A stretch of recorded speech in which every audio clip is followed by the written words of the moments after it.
What up, y'all? I'm Naomi. And I'm Andy. We're a real-life couple and a real-life couple of comedians. You know Naomi from Two Dope Queens. And Andy's written for everyone from Pete Holmes to Cedric the Entertainer. And we want to tell you about our new comedy podcast, Couples Therapy. The show features live sets from your favorite and soon-to-be favorite comedians talking about their relationships. Episodes feature everyone from SNL's Sashir Zamata and Nailed It's Nicole Byer to Daily Show correspondents Ronnie Chang and Roy Wood Jr. And many more. Download it on the iHeartRadio app or wherever you get your podcasts. On May 22nd, 1992, Dr. Jack Wilson returned to his home in an affluent neighborhood. The well-respected surgeon had a honey-do list a mile long. There was mowing, tidying up, putting a sign out in the front yard.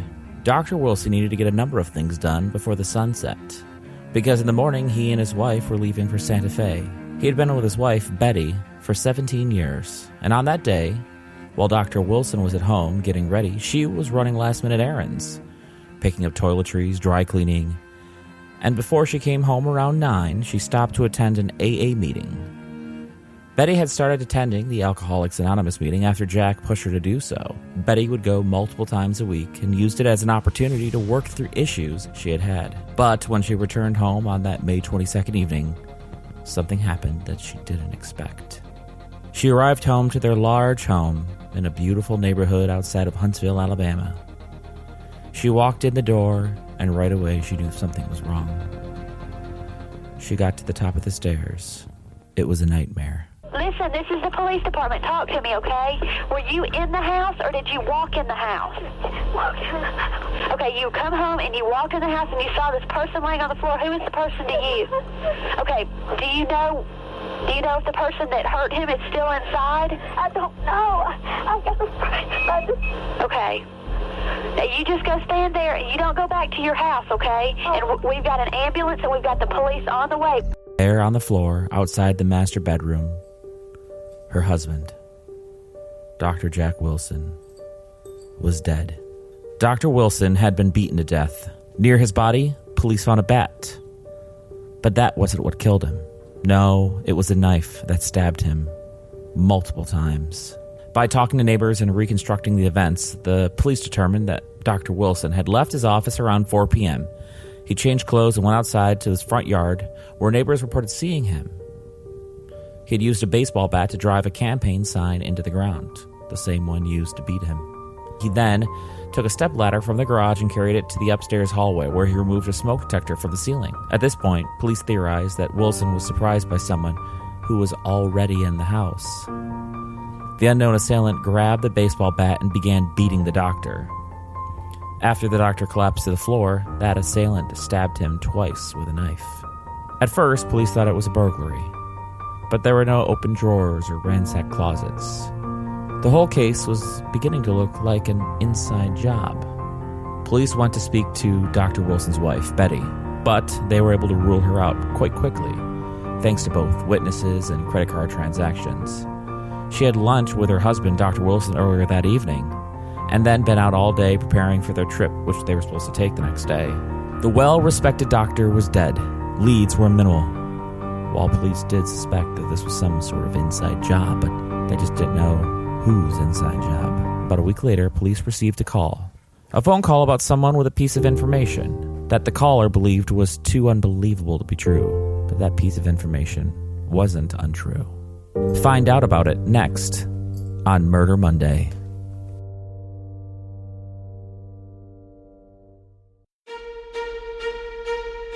In May of 1992, a wealthy, respected doctor in Huntsville, Alabama was murdered at his home the day before he and his wife of 17 years were to take a trip. Police at first believed it was a robbery gone bad. But then they got a phone call. And that phone call changed everything. Because it was a tip. But before police received that phone call, they started to get interesting information about Dr. Jack Wilson's wife, Betty. She may not have been the happiest wife. She was cheating on him.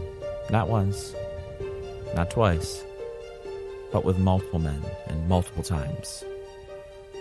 And Dr. Wilson knew about it. She was at Alcoholics Anonymous, an organization that he pushed her into joining. And then a week or so after his murder, police received a phone call, a lead from a nearby town about a man named James White, who talked about killing a well-known doctor. Now, this James White character was known around that town as being a liar. The caller said he was drunk when he said something, and even when he was sober, he was known to be a liar. But there was something different about this.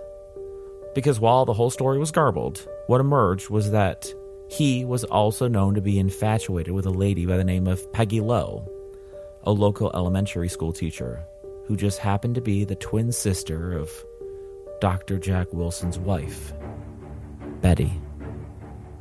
So police went to speak to this James White character. And at first, as he was being questioned by detectives, he denied everything.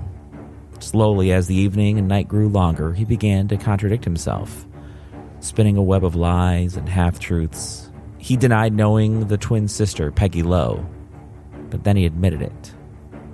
Earlier, he denied knowing this Betty Wilson lady, Dr. Jack Wilson's wife.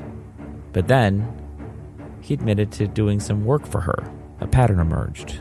He would get caught in his own contradictions, which he would admit, but then deny everything else.